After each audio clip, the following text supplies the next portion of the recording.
Thank God for the prophetic word we heard today. और आज हमने जो भविष्यवाणी के जो वचन को सुना उसके लिए धन्यवाद करते हैं। The Bible says that through many tribulation we should enter the kingdom of heaven. अब बाइबल ऐसा कहते हैं कि स्वर्ग के राज्य में हमें क्लेश उठाकर दुख उठाकर प्रवेश करना होगा। Many are the afflictions of the righteous, but the Lord delivers him out of all. और धर्मी पर बहुत सी विपत्तियां पड़ती है, परंतु प्रभु उसको उन सब विपत्तियों से छुड़ाता है। So the Christian life is a wonderful life, but the Lord is telling about this is the way it is. अब मसीह जीवन जो है वह बहुत ही अद्भुत जीवन होता है, लेकिन प्रभु हमसे आज बता रहे हैं कि उस जीवन की ओर जाने का मार्ग इस प्रकार से है। It is wonderful because we have a wonderful Lord with us. और यह हमारा जो मसीह जो नहीं अद्भुत इसलिए क्योंकि हमारा परमेश्वर अद्भुत है, महान है। And as we heard, He takes us through different situations to make us more like Him. और प्रभु हम इन सारे परिस्थितियों से इसी कारण से गुजारते हैं कि हम हमें उसके समानता में बना सके। First Peter chapter 4 verse 12. और पहला पत्रस अध्याय 4 और वचन 12 इस प्रकार से कहता है, Beloved, do not be surprised at the fiery ordeal among you, which comes upon you for your testing, as though some strange thing were happening to you. और पहला पत्रस 4:12, हे प्रियो, जो दुख रूपी अग्नि तुम्हारे परखने के लिए तुम में भड़की है, इससे यह समझकर अचंभा न करो कि कोई अनोखी बात तुम पर बीत रही है। And again in 1 Peter chapter 5 verse 9 it says, और उसके 5वें अध्याय वचन 9 में इस प्रकार से आगे वचन कहता है, But resist him, that is, resist the devil, firm in your faith, knowing that the same experiences of suffering are being accomplished by your brethren who are in the world. और पहला पत्रस 5:9 इस प्रकार से कहता है, विश्वास में दृढ़ होकर यह जानकर उसका सामना करो कि तुम्हारे भाई जो संसार में हैं ऐसे ही दुख भोगते रहते हैं। So sometimes we think, no, that others are not going through the difficulties like we are facing. और कई बार हम इस प्रकार से सोचते हैं कि मैं जिस परिस्थिति का सामना कर रहा हूं, मैं गुजरता हूं, शायद और जो है बाकी हैं वे इससे नहीं गुजरते। The is that I am going through are too much. और जो परिस्थिति का सामना मैं कर रहा हूं वह मेरे लिए बहुत ही ज्यादा है। See that brother, see that sister. और हम कहते हैं वह भाई को देखो, उस बहन को देखो, They're always smiling. और वो हर समय मुस्कुराते हैं, They always seem to be happy. और वो हर समय खुश और आनंदित लगते हैं। But we read these verses. The same experiences are being experienced by all our brethren. लेकिन हम सभी यहाँ पर वचन में हम अब पढ़ रहे हैं कि हम सभी का अनुभव इसी प्रकार का है। So we have the same Father who trains the children the same way. और हमारा जो पिता है वह हम सभी का एक ही पिता, और हम सभी को इसी प्रकार से इस मार्ग में वो हमें लेकर चलता है। Job in his afflictions, he said, "Though he slay me, yet will I trust him." और हम पर भले ही विपत्ति क्यों ना पड़ती जाए, वहां पर वचन कहता है कि हमें फिर भी उस पर विश्वास करना है। Habakkuk said, "Though the fig tree does not blossom, yet I will rejoice in the Lord." और हबक्कुक इस प्रकार से कहता है, भले ही जो अन्न है वह ना उपजे, फिर भी मैं परमेश्वर पर ही भरोसा करूंगा। So the Lord wants us to be people who are not dependent on circumstances.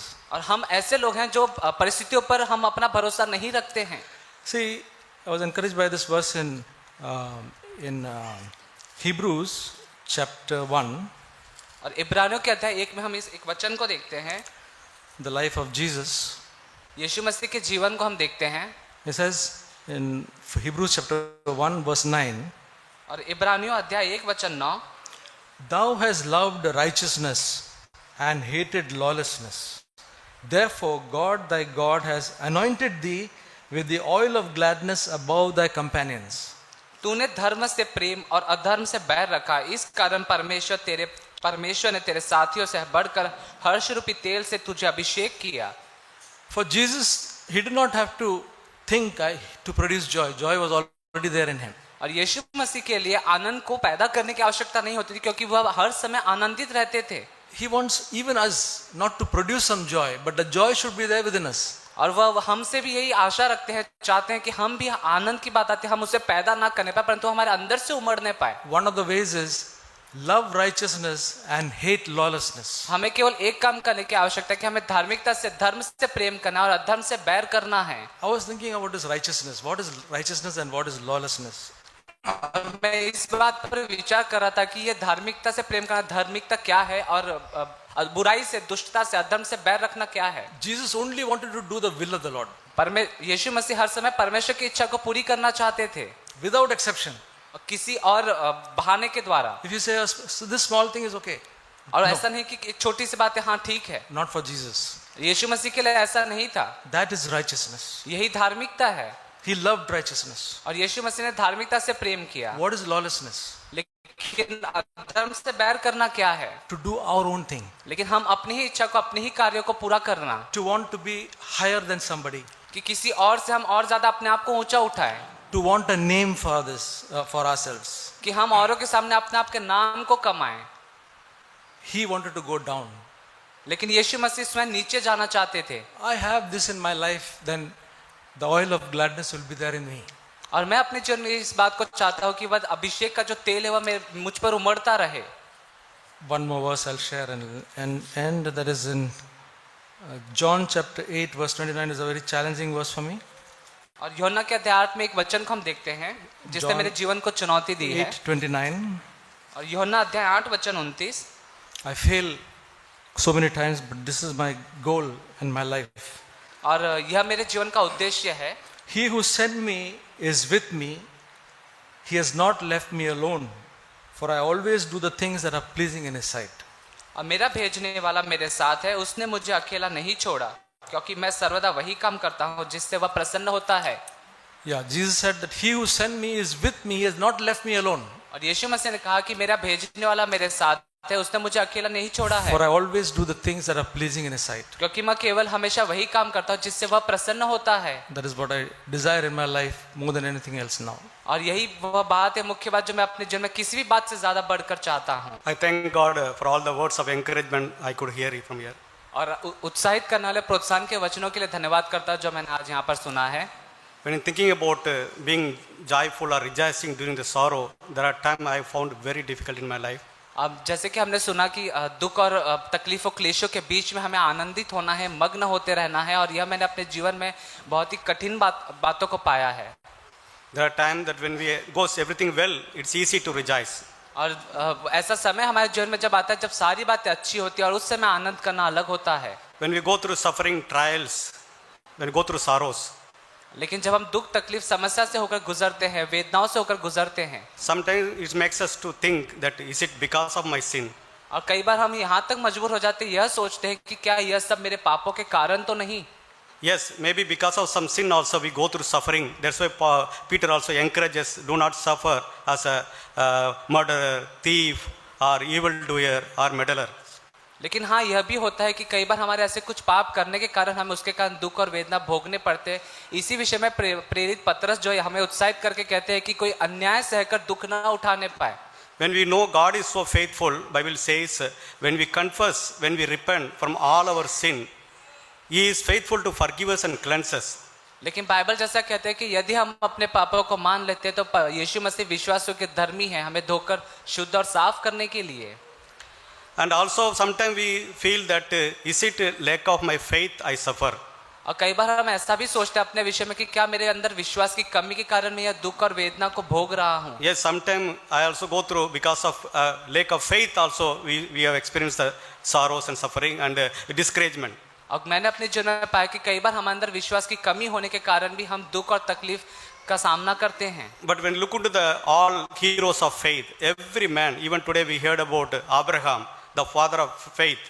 They all went through sufferings, sorrows in their life. लेकिन हम जब बाइबल में विश्वास के विषय में लिखे हुए अलग अलग व्यक्तियों के विषय में देखते हैं, हमने जैसे आज अब्राहम जो विश्वासियों का पिता है उसके विषय में भी सुना कि हर एक व्यक्ति जो विश्वास करता है वह दुख और तकलीफ से गुजरता है। In fact, all, as we heard, godly men will go through suffering, persecution.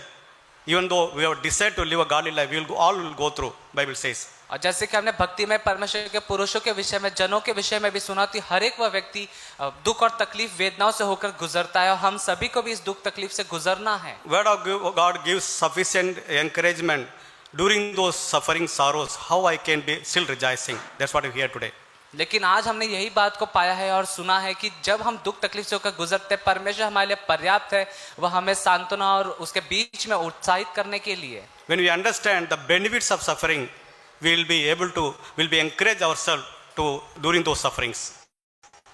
और हम जब जानते हैं कि और भी हमारे साथ में जो है वह इस वेदनाओं का सामना करते हैं और वे भी सताव का सहते हैं, तब हम भी अपने आप को उत्साहित करेंगे। As we heard today, Psalms 126, brother read that even the farmer goes to sowing and with the weeping, with the tears, but he comes with the harvest with the joy, shout of joy. और जैसे कि हमने आज भाई के द्वारा भजन संहिता 126 में उस वचन को पढ़ा कि जहाँ पर जो किसान है वह बीज को लेकर जा रहा है बोने के लिए रोते हुए और तकलीफ के साथ में, लेकिन जब वो लौट कर आएगा तब वो जय जयकार की ध्वनि आनंद के साथ में वो फल लेकर आएगा। After harvest, even though carrying such a big load, maybe physically he has to exert himself, but there is a joy in his heart.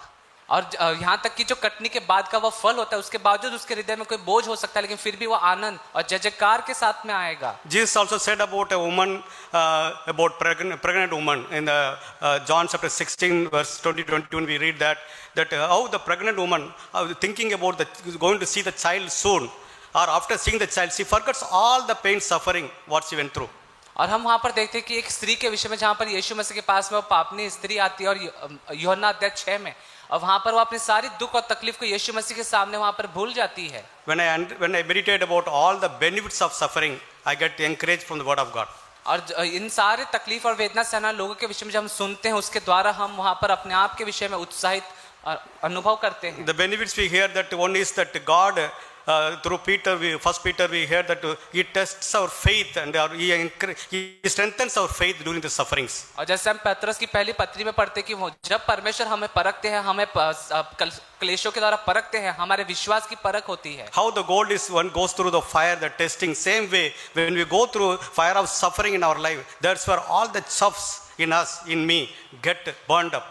और जैसे कि एक सोना उसे शुद्ध करने के लिए आग में जैसे डाला जाता है, उसे जलाया जाता है, उसकी गंदगियों को अलग किया जाता है, वैसे ही परमेश्वर हमारे विश्वास को जो है वह तकलीफों के द्वारा परखते हैं जिससे हमारे अंदर से अशुद्धियां दूर हो। And as we heard in book of James chapter 2-4, and also it says in Romans chapter 5 3 and 4, it talks about it produces the perseverance, patience in me during the suffering. और जैसे हमने याकूब के पहले अध्याय के दूसरे और तीसरे वचन में पढ़ा, वैसे रोमियो अध्याय 5 के वचन 3 में हम पढ़ते हैं कि परमेश्वर हमारे अंदर क्लेशों के द्वारा धीरज को उत्पन्न करना चाहता है। It takes me to go to God, to depend on Him alone.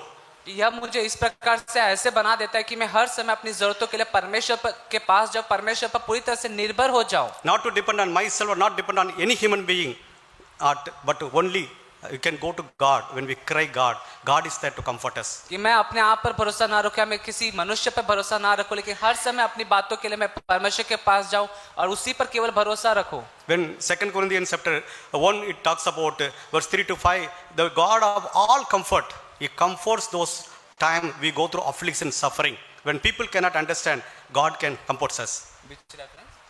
2 Corinthians chapter 2 verse 2 Corinthians chapter 1 verse 3-5. और दूसरा कुरिन्थियों अध्याय 1 में हम वचन में देखते हैं कि जब परमेश्वर इस क्लेशों के बीच में से गुजारते तब हमें वह धीरज और सांत्वना हमारे हृदय में देते हैं। He comforts us so much that we can comfort others who are going through like us in future. अब वहां पर वचन ऐसे कहता है कि परमेश्वर हमारे मन में ऐसी शांति देता है कि हमारे साथ के जो भाई बहन है जो संकटों में से गुजरते हैं हम उन्हें सांत्वना दे पाएं। That's why Jesus also prayed for the Peter, when you come out, you will be able to encourage your brethren.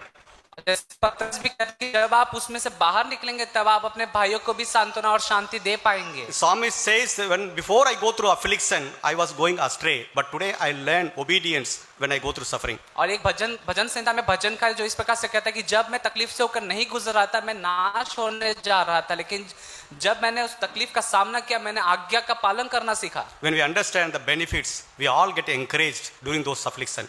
और जब हम दुख तकलीफ से गुजरने के उसके जो लाभ होते हैं उसके जो फायदे उसको जब हम जानेंगे तब हम उसमें से गुजरेंगे। Another thing is when we hear about book of Acts chapter 5 verse 41 and also 13:52, their disciples are so joyful in spite of their affliction, suffering when they go through. और जैसे कि हमने प्रेरितों के काम अध्याय 5 के वचन 41 में देखा और प्रेरितों के काम के अध्याय 13 में भी लिखा है कि जो प्रेरित थे जब उन्हें ताड़ना दी कि उन्हें क्लेश और दुख का सामना करना पड़ा तब वे आनंदित और मग्न हो गए। The reason was they are filled with the Holy Spirit. और कारण यह था क्योंकि वे सभी पवित्र आत्मा से भरे हुए थे। I understand, we all understand, without power of the Holy Spirit, we cannot rejoice those times. और मैं और आप हम सभी इस बात को अच्छी रीति समझते कि बिना पवित्र आत्मा को पाए उससे भरे हुए हम कुछ भी नहीं कर सकते। That's why God in wisdom understood that He has given the Holy Spirit to comfort us during those times. इसलिए परमेश्वर ने उसके पवित्र आत्मा को हमारे लिए दिया है कि हमारे तकलीफ और क्लेशों के बीच में वो हमें सांत्वना दे सके, शांति दे सके। And also when you look about Jesus, Bible says consider Jesus. Fix our eyes on Jesus who went through the suffering. Joy was set before him. He endured the cross. और यही कारण है कि बाइबल यीशु मसीह के विषय में भी कहती है कि यीशु मसीह के सामने जो आनंद रखा हुआ था, उस आनंद के कारण उसने उस ताड़ना को, उस दुख को सह लिया। During the suffering, trials and affliction, when we fix our eyes on Jesus, he is our example. We will not lose our heart. We will not lose our hope. उसी प्रकार से हमारे दुख तकलीफों के बीच में यदि हम अपनी आंखों को, अपने ध्यान को यीशु मसीह पर लगाएंगे, तब हम अपने विश्वास को नहीं खोएंगे। That's why Peter also encouraged in First Peter chapter 4 verse 1 and 2, arm yourself with the Lord Jesus Christ, the way he endured the cross and suffered and ceased from sin. और इसी प्रकार से पहला पत्रस अध्याय 4 वचन 1 और 2 कहता है कि उसी मनसा को जो यीशु मसीह ने किया है, उसी मनसा को आप हथियार के समान धारण कर लो और इस दुख तकलीफों का सामना करो। We all go through suffering, but Jesus went through unique suffering. The suffering is this, that he don't want to sin even once. He did not want to yield into any temptation. और हम सभी कहीं ना कहीं हमारे जीवन में परिस्थितियों में समस्या से गुजरते, लेकिन यीशु मसीह ने जो क्लेश और परिस्थितियों का सामना किया है वह यही था कि वो एक बार के लिए भी पाप करना नहीं चाहते थे परमेश्वर के विरुद्ध। As a disciple, we all are called to walk, to follow in his footsteps. He has set himself an example for us. और यही कारण है कि हम यीशु मसीह के पद चिन्हों का अनुसरण करने, उस पर चलने के लिए बुलाए गए हैं और वही हमारा एकमात्र सिद्ध उदाहरण है। I want to read one verse and at the end to encourage. और अंत में मैं समाप्ति के साथ एक वचन पढ़ना चाहता हूँ। Philippians chapter 1 verse 29. और फिलिपियो अध्याय Chapter 1 verse 29. 1:29, फिलिपियो अध्याय 1 वचन 29। क्योंकि मसीह के कारण तुम पर यह अनुग्रह हुआ कि न केवल उस पर विश्वास करो पर उसके लिए दुख भी उठाओ। Yes, here says God has granted us two things. One is to believe in Jesus Christ and also to suffer for his name's sake. और परमेश्वर हमारे लिए केवल दो बातों को हमें दिया है कि न केवल हम यीशु मसीह पर विश्वास करें पर उसके लिए दुख भी उठाएं। May God help us, each one of us, when we go through suffering and trials. He will comfort us, he will encourage us so that we can become source of encouragement, comfort to others also.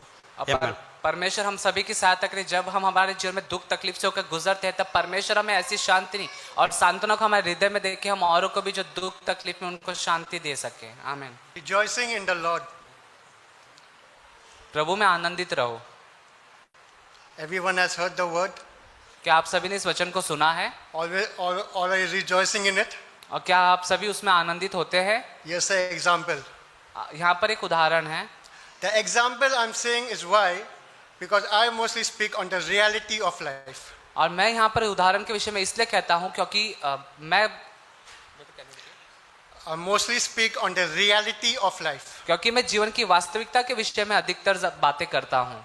The reality of our life, what we are in, shows how much are we rejoicing in Lord and how much are we actually not. और हमारे जीवन की जो वास्तविकता है, हमारे जीवन की जो वास्तविक परिस्थिति है, उस बात पर यह आधारित है कि हम कितना प्रभु में आनंदित होते हैं और कितना हम आनंदित नहीं होते हैं। Everyone is very happy for all the good things they have right now. और हम में से हर कोई इस बात पर आनंदित और मग्न है क्योंकि हमारे पास काफी कुछ बातें हैं। Everything is going well in their life. और हम सभी की जीवन में सब बातें अच्छी रीति से हो रही हैं। The Lord is producing all the good things. और परमेश्वर जो वह अच्छी अच्छी बातें हमारे जीवनों में कर रहे हैं। And that's the reason why we are rejoicing. और यही कारण है कि हम उसमें आनंदित हैं। But I'm rejoicing for what is in the Lord, because even in this time when I feel that nothing is right going in my life, but still I'm rejoicing. लेकिन मैं जब अपने जीवन को देखता हूँ और मैं पाता हूँ कि मेरे जीवन में मैं इसलिए आनंद नहीं मनाता कि सब बात अच्छी हो रही है, क्योंकि मैंने पाया मेरे साथ में कुछ भी अच्छा नहीं हो रहा है, फिर भी मैं प्रभु में आनंदित हूँ। How many people have a job over here? Can they raise their hands? और मैं चाहता हूँ आप में से कितने हैं जो यहाँ पर काम करते हैं, आपके Don't feel पास ashamed. नौकरी है, आप हाथ उठा सकते हैं। Let's see how many hands who still has a job. और आप हाथ उठा सकते हैं आप में से जो काम करते हैं, जिनके पास नौकरी या कोई कारोबार है। So you're rejoicing, huh? तो आप सभी आनंदित हैं। You know, my job last March on the 1st, I had come back, and now this completes 1 year. और मैं आपको बताना चाहता हूँ कि पिछले वर्ष मार्च 1 तारीख से मैं जो लौट कर बाहर से यहाँ पर आया था, अब इस मार्च में एक वर्ष पूरे हो चुके हैं। So more than a year, the cycle has gone from 21 to 22, I'm without a job. लेकिन पूरा एक जो वर्ष है पूरी तरह से एक वो गोल चक्र जो है वर्ष 2021 से लेकर 22 तक बीत गया, लेकिन मेरे पास काम नहीं है। Can any one of you all rejoice in that? मैं आपसे पूछना चाहता हूँ, क्या आप ऐसी परिस्थिति में आनंदित हो सकते हैं? But I rejoice in it. लेकिन मैं आनंदित हूँ। You know why? आप जानते हैं क्यों? Because the Lord is my strength. क्योंकि प्रभु मेरा सामर्थ्य है। You know, when we feel anxious about anything, क्योंकि जब हम किसी बात के विषय में चिंतित होते हैं, चिंता करते हैं, you know, we start doing many things in our life. We start doing many things in our हम life. हमारे जीवन में कई सारी बातों को करना शुरू कर देते हैं, And that's what you are doing is according your will. लेकिन जो आप अपने जीवन में ऐसी परिस्थितियों में करते हैं वह आपकी इच्छा के अनुसार होता है। You know, Martha also was doing the same thing. और आप जानते हैं मार्था भी इसी रीति से काम कर रही And थी। Jesus said, Martha, Martha, why are you worrying so much? और तब यीशु मसीह ने मार्था से कहा कि हे मार्था, तू बहुत बातों के लिए चिंता करती है, Look at Mary. She's at my feet. लेकिन मरियम को देखो, वह मेरे पैरों के पास बैठी है। She's not worrying about anything. लेकिन वह किसी भी बात के विषय में चिंतित नहीं है। You know, when the reason why I'm saying this is because right now, at this moment, Lord has set me at His feet. लेकिन मैं आप सभी से यह बात आज यहाँ पे इसलिए कह रहा हूँ क्योंकि प्रभु ने मुझे उसके पैरों के पास, उसके चरणों में बिठाया है। He's tuning my mind. और वह मेरे जो दिमाग है, मेरा जो ध्यान है, उसको वो उसकी ध्वनि को सही कर रहे हैं। He's cleansing my heart. और वह मेरे हृदय को साफ कर रहे हैं। He's washing me clean. और वह मुझे धोकर शुद्ध कर रहे हैं। You know, and that time will come. He says, "Okay, son, you are ready to go out again." और मैं जानता हूँ कि वह समय आएगा जब वह मुझसे कहेंगे कि हाँ बेटे, अब तुम तैयार हो और अब बाहर जा सकते हो। I believed in this. मैं इस बात पर विश्वास करता हूँ That the same thing what I said now, the Lord is doing it for me. कि जो बात मैंने आपके बीच में कही है उस बात को प्रभु मेरे जीवन में पूरा करेंगे। He's getting me prepared और वह मुझे इस बात के लिए तैयार कर रहे हैं to get into the world कि मैं संसार में जाऊं, so that I can conquer the world. कि ताकि मैं संसार को जीत सकूं। And that's why God says, और यही कारण है परमेश्वर कहते हैं "Seek the kingdom, and the rest will follow." कि सबसे पहले परमेश्वर के राज्य, उसके धर्म की खोज करो, सब बातें तुम्हारे पीछे चली आएंगी। Church, our joy is not in the wealth what we have, the houses, the best things, the good things that we eat and drink in. और कलीसिया में आपसे कहना चाहता हूँ कि हमारा आनंद उन बातों में नहीं जो संपत्ति, धन संपत्ति, समृद्धि हमारे पास है, या जो बातें हमारे पास उत्तम वस्तुएं की बहुतायत है। But if you don't have the word to conquer it, you are nothing. लेकिन आपके पास ऐसे शब्द नहीं, ऐसा वचन नहीं जिसके द्वारा आप संसार पर जय पा सके, तो आप कुछ नहीं। Because Jesus says, "I don't give you the peace of the world, I give you my peace." क्योंकि यीशु मसीह ने कहा कि संसार के अनुरूप शांति मैं तुम्हें नहीं देता, मैं अपनी शांति तुम्हें देता हूँ। And His peace is in Him. That when we get into Him and He in us. और उसकी जो शांति वो हमें तब देते जब हम अपने आप को उनमें पाएंगे और वे हमें। And that's His word. और यही उनका वचन है। And His word only can give us the peace. और उनका वचन ही हमें शांति दे सकता है। Many have prophesied over here, many have spoken the word, but when you read their word and when He talks to you, when you sit with Him, and when you're talking to Him, and when He talks to you, that's the peace you will get. और यहाँ पर जब आप परमेश्वर की भविष्यवाणी के वचन को सुनते हैं, भाइयों के द्वारा प्रभु के वचन को जब आप अपने कानों में सुनते हैं, उसके अलावा जब प्रभु जब आपसे वचन के द्वारा बात करेंगे और उस वचन के द्वारा जो शांति आप अपने हृदय में पाएंगे, वही वह सच्ची You can Shanti. go for thousands of meetings, you can join thousands of meetings. आप हजारों सभाओं में जा सकते हैं, हिस्सा ले सकते हैं। You can hear many people on all your YouTubes and everything. आप अन्य माध्यम और यूट्यूब के द्वारा कई सारे संदेशों को सुन भी सकते हैं। That peace will be only a temporary peace. लेकिन वह शांति जो आपके हृदय में आएगी वह केवल कुछ समय के लिए रहेगी। But when you sit like Mary at His feet, listening to what He's telling you, and you are talking to Him personally, and when He's talking to you, Jesus, then you will receive the peace that Jesus wants to give us. लेकिन जब आप मरियम के समान यीशु मसीह के चरणों के पास में बैठेंगे और जब आप उनकी बातों को सुनेंगे, उनके वचन को सुनेंगे और आप उनसे बातें करेंगे, तब उसके वचन के द्वारा जो शांति वो देंगे वो आपके हृदय में सच्ची शांति आएगी। And that will be the joy of the Lord in us. Amen. और यही वह शांति जो है वह प्रभु का आनंद हमारे हृदय में होगा। आमीन। मैं परमेश्वर का धन्यवाद करता हूँ जो भी भाइयों ने शेयरिंग किया। कल मैं कुछ चीज़ों से मैं स्ट्रगल कर रहा था और जस्ट सोच रहा था उसके बारे में कि प्रभु ये कैसे इस चीज़ का मैं फेस करूं। और मैं कल सैटरडे था, एवरी सैटरडे जो ब्रदर जैक अंकल का जो आर्टिकल आता है, जब मैं पढ़ा बहुत प्रोत्साहन हो गया। उसमें लिखा है God has allowed Satan and lust to be so strong so that we do not ever imagine that we can conquer them with our own strength. जब मैं इतने से पढ़ा मैं वहाँ पर स्टॉप हो गया और मैं सोच रहा था कि क्यों मैं अपने आप को, अपना ताकत और अपना बल को यूज़ कर रहा हूँ। तो मैं जस्ट स्टॉप हो गया लॉर्ड। और आगे लिखा है कि हमको परमेश्वर ने हमको कंपेल किया है कि हम परमेश्वर को ढूंढे उसके सामर्थ्य को, ताकि उस पाप से जो हम हर एक चीज़ हम फेस कर रहे हैं हमारे लाइफ के अंदर, उस चीज़ पे ओवरकम हो जाए। और लिखा है कि हम सोच भी नहीं सकते, अगर हम सोच रहे कि मैं कर पाऊंगा, बट नहीं, इम्पॉसिबल है। मैं कितनी बार बोला हूँ बट कितने बार मैं भूल जाता हूँ।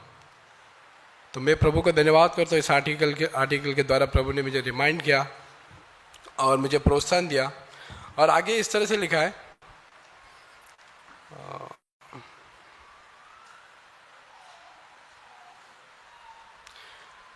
We need that spirit to conquer, मतलब हमको परमेश्वर का आत्मा का जरूरत है हर टाइम। और लिखा है all our lust so keep saying in faith, मतलब सारा जो हमारे अंदर लस्ट है खुद का इच्छा पूरा करने के लिए हमको विश्वास के द्वारा बोलना है I can and I will, मतलब I can and I will conquer Satan and all my lust to the power of God.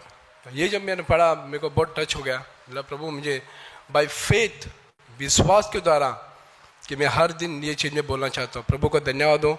और एक चीज़ आगे ब्रदर ने बहुत अच्छे से लिखा है, उसमें लिखा है अगर हम ये चीज़ कंटिन्यू करते रहेंगे और एक समय ऐसा आएगा कि हम मरना पसंद करेंगे, मरना पसंद करेंगे, but I don't want to सिन।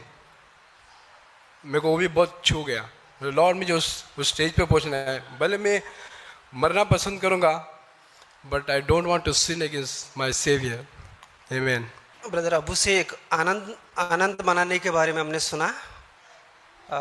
पौलुस जब कुरिन्दी कलीसिया में गया था, उस आनंद के बारे में कुछ ज़्यादा बात नहीं करते हैं, और गलती कलीसिया में जाते हैं वहाँ पर भी आनंद की कोई बात नहीं करते हैं। लेकिन जब वो फिलिप्पी कलीसिया में आते हैं आनंद की बात जोर देते हैं। और मैंने देखा कि ये आनंद की शब्द इस फिलिप्पियम की पत्र में कई बार मेंशन किया गया है। और पौलुस को ये बात पता है कि दुखी मनाने वाले कैसा दुखी मनाना है और आनंद मनाने वाला कैसा आनंद मनाना है। लेकिन वो पौलुस अभी कहता है कि आनंद मनाओ, लेकिन जब ये पत्र में ये लिखा था फिलिप्पी पत्र में, जब वो जेल में था, सोचो भाई, अबू ब्रदर ने कहा कि जब वो दुख में था, जेल में था, कैसा आनंद मना सकते हैं? परिवार से अलग, या ना स्वतंत्रता नहीं है, और प्रभु की सिर्फ उपस्थिति थे, और कोई भी परिस्थिति उसको एक रोशनी जैसा नहीं, अंधकार की जैसा है। और उस वक्त वो कहता है कि आनंदित रहो। पहले थेसलोनियन 5:16 में लिखा है कि सदा आनंदित रहो। आनंदित रहना एक अलग बात है, लेकिन सदा आनंदित रहना एक अच्छी बात है। ये मैं मसीह का जीवन में मैं कई बार देख नहीं पाया हूँ, सदा आनंदित रहना। और एक वचन में लिखा है कि उसी 5:16 में, फर्स्ट थेसलोनियन 5:16 में लिखा है सदा आनंदित रहना और निरंतर प्रार्थना में लगे रहो और हर एक बात का धन्यवाद करो, यही प्रभु यीशु में परमेश्वर की इच्छा है। तो हम सब जानते हैं प्रार्थना करना परमेश्वर की इच्छा है, या धन्यवाद करना परमेश्वर की इच्छा है। तो मैं आपसे सभी से पूछना चाहता हूं कि परमेश्वर की इच्छा ये भी है आप आनंदित रहो और सदा आनंदित रहो। फिलिपियंस 3:3 में भी लिखा है, पौलुस ये आनंद के बारे में दोबारा लिखने के लिए वो साहस करते हैं। वो कहते हैं पहले आनंदित रहो। जैसे कि मैं बच्चे को बोलूँगा हंसो, हंसेगा नहीं, और उसके साथ में बोलूँगा मैं हंस रहा हूँ तू भी हंसो, वो जल्दी हंसेगा। पौलुस वही कहता है, मैं जेल में हूं, मैं दुख में हूं, मैं ये कह सकता हूं कि मैं आनंदित हूं। किसमें है? प्रभु में। ब्रदर्स एंड सिस्टर्स, आनंदित रहना हमारी ऐसा परिस्थिति के ऊपर निर्भर नहीं होना चाहिए जैसे कि हमारा संपत्ति बढ़े हमारा आनंद बढ़े, या तो हमें प्रमोशन मिले हमारा आनंद बढ़े, नहीं तो हमें कोई बड़ी आशा मिल गई तभी हमारा आनंद बढ़े। नहीं है, वचन में लिखा है कि प्रभु में आनंदित रहो और सदा प्रभु में आनंदित रहो। Praise the Lord. I boast what I have. I boast about things what I have. और मेरे पास जो चीजें होती है उस पर मैं गर्व महसूस करती हूँ या बड़ा महसूस करती हूँ उसके संबंध में। I don't boast what I don't have. और जो बातें मेरे पास नहीं होती मैं उसके ऊपर गर्व नहीं कर पाती। In Jeremiah 9:23 says, "Don't boast about anything of this world which I have." और यिर्मयाह 9:29 के अंदर जो लिखा गया है कि इस संसार में शायद मेरे पास जो कुछ भी उसके ऊपर मुझे घमंड नहीं करना है। But in verse 24, but let him who Please. boast of this, that he understands and knows me, that I am the Lord who exercises loving kindness, justice and righteousness on earth. और 24 वचन में कहता है, परंतु जो घमंड करे वह इस बात पर घमंड करे कि वो मुझको जानता और समझता है कि मैं परमेश्वर हूँ जो पृथ्वी पर करुणा, न्याय, धार्मिकता के काम करता हूँ। And not only that he exercises, but he delights to do these things. और इन कामों को केवल करता नहीं लेकिन इन कामों के बारे में प्रसन्न भी रहता है। So if I don't experience God in this way, that by experience his loving kindness, his justice in my life and righteousness, I cannot boast about it. और यदि मैं परमेश्वर को इस माध्यम के द्वारा जो यहाँ लिखा है कि उसकी करुणा, न्याय, धार्मिकता के बारे में उसको नहीं जानती हूँ तो मैं परमेश्वर पर घमंड या गर्व नहीं कर पाऊंगी। So I want to really experience God in this, all these three areas. This is his character and he delights to do that in my life.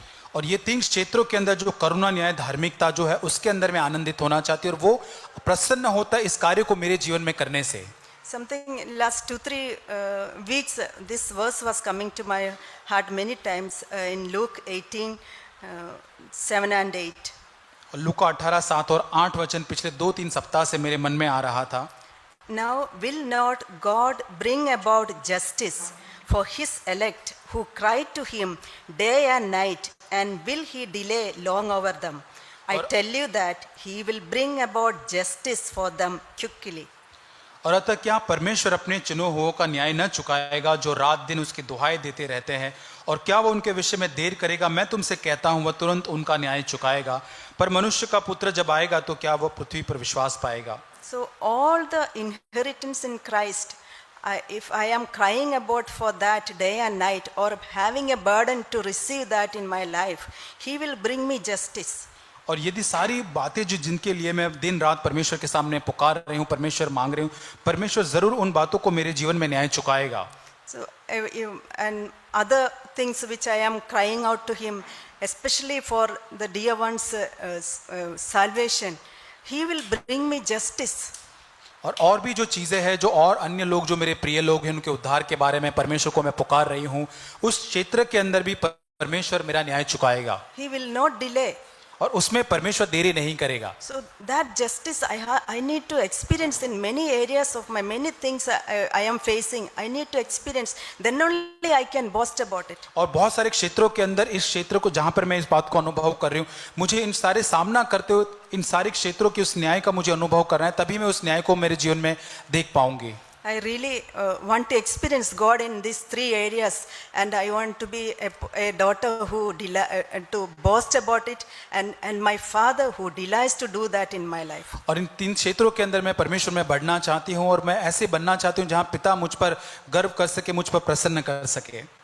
I really thank God for what I heard, and as brother was sharing about rejoicing in the Lord always. और मैं परमेश्वर का धन्यवाद करती हूँ जो वचन जो मैंने सुना है और जिससे भाई बता रहे थे कि निरंतर सदा सर्वदा परमेश्वर में आनंदित होने के संबंध में।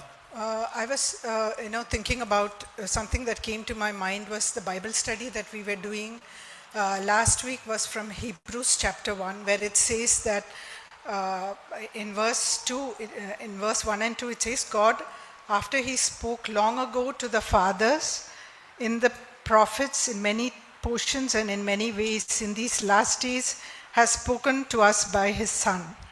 और इब्रानियों पहले अध्याय के बारे में जब मैं पढ़ रही थी उसके 1 और 2 वचन में लिखा है कि पूर्व युग में परमेश्वर ने पूर्वजों से थोड़ा थोड़ा करके और भांति भांति से भविष्यद्वक्ताओं के द्वारा बातें की, But now he has spoken to us through his Son. लेकिन इन अंतिम दिनों में उसने अब हमसे अपने पुत्र के द्वारा बातें की है। And also from Hebrews chapter 12 and verse 25, it says that see to it that you do not refuse him who is speaking. और इब्रानियों 12:25 में वो कहता है सावधान रहो कि और उस कहने वाले से मुंह न फेरो। So I was just thinking in my own things that I've faced in my life, difficulties I've faced, that what helps me to rejoice in those difficult situations is if I'm able to hear God's voice in those situations. और मेरे जीवन के बारे में संबंध में मैं सोच रही थी कि जिन कठिन हालातों से जब मैं गुजरी थी तो ऐसी कौन सी चीजें हैं जिन्होंने मुझे परमेश्वर के आनंद मनाने के लिए सहायता की, वो ये है कि परमेश्वर की आवाज को सुनने के संबंध में। And here the verse is saying is that he is speaking in present tense. So God is speaking, but do we have the ear to hear? और यहाँ पर परमेश्वर कहता है कि परमेश्वर वर्तमान काल के अंदर हमसे बात करता है, लेकिन क्या उसको सुनने के लिए हमारे पास वो कान है? Like we heard, the Lord is not partial. He has called each one of us to be heirs of glory, and if we are listening to him, it's like being chosen into the IIT or any big institution in this world. और यहाँ पर हम देखते हैं कि परमेश्वर ने हमको बुलाया है कि हम उसकी आवाज को सुन सके। And just like being called into a high very good institution like the IIT, और जैसे कि एक संस्था के अंदर IIT हो या एक बड़े जो संस्था होते उसके अंदर आने के लिए I was reminded of this verse in Psalms chapter 4 and verse 3, where it says, but know that the Lord has set apart the godly for himself. और भजन संहिता 4 अध्याय वचन 3 में परमेश्वर ने मुझे याद दिलाई है, जान रखो कि परमेश्वर ने अपने भक्त लोगों को अपने लिए अलग कर रखा है। God has chosen us for a purpose, and if we are willing and if we understand the purpose for which he has called us, और परमेश्वर ने हमें एक उद्देश्य के साथ बुलाया है, यदि हमारे अंदर इच्छा है उस उद्देश्य को समझने और यदि हम उसको जानते उस उद्देश्य को, like it says in Romans chapter 5, like when we go through tribulations, it brings about proven character.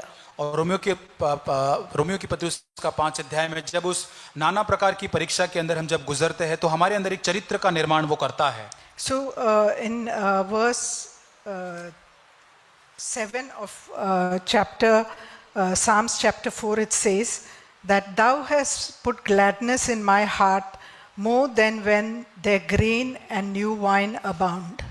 और भजन संहिता 4:7 में कहता है कि तूने मेरे मन में उससे कहीं अधिक आनंद भर दिया है जो उनको अन्न और दाखमधु की बढ़ती से होता है। So I was just thinking there have been situations in my own life when things are going so well, and maybe all my prayers have been answered, but still when I look back at the times of difficulty that I've gone through and when I've enjoyed the Lord's presence, the Lord's joy in my life, I long for that more than for everything going on well in my own life. और जब मैं देखती हूँ कि कई बार मेरे जीवन के अंदर बहुत सारी प्रार्थनाओं का उत्तर मैंने देखा है, बहुत सारी ऐसी बातें जहाँ पर ठीक थे, लेकिन मैं जब पीछे मुड़ के देखती हूँ और उन बातों को देखती हूँ, then I would rather have those difficult days than these good times, because then the Lord's presence was there with me, and the joy that the Lord gives, the joy that is there in his presence, nothing in this world can give. और तब मैं महसूस कर पाती हूँ कि उस जो अच्छा समय था उसकी तुलना में वो बुरा समय जो था, कठिनाइयों का समय, वही मेरे अच्छा था, क्योंकि उस परिस्थिति में जो मैंने आनंद महसूस किया उसकी तुलना में और कुछ भी बात भली नहीं है। Yes, there's nothing like the joy that we experience in his presence in spite of difficulties. और इन परिस्थितियों के बावजूद भी जो हालात उस आनंद को हम महसूस करते हैं उसमें कोई तुलना नहीं है। So let us all joyfully go through this difficult education that God is giving us. He's putting us through a very wonderful institution of his, that we come out as gold. और आइए हम परमेश्वर ने जो अनुमति दी है, जो एक अच्छी संस्था या एक पढ़ाई इस नाना प्रकार की चीजों के द्वारा अनुमति दी है, उसमें से आनंद मनाते हुए बेहतर रूप में बाहर निकल सके।